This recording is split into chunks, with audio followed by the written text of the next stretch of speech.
The greatest thing about working on a Spider-Man game is that you're working on a Spider-Man game.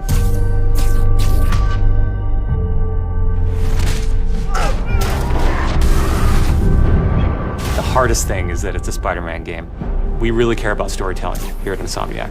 And I think that's how we go into every day we come here. There's this push to really get it right. One of the most compelling things about Spider-Man is just when Peter Parker and Spider-Man's worlds collide. And we've tried really hard to weave the two stories together to create a story that is not necessarily just a superhero story, but a human story as well.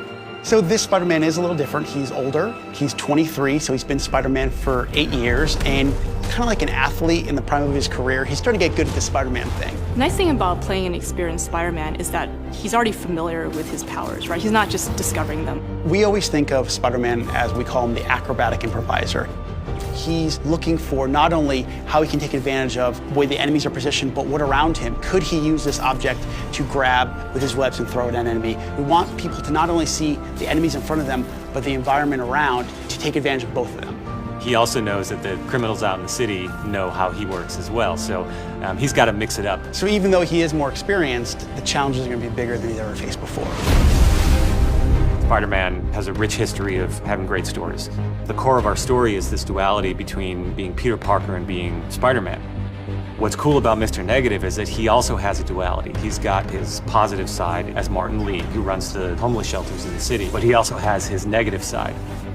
When Peter makes the connection that the leader of the inner demons is the guy who my aunt works for, we got the perfect collision of those two worlds.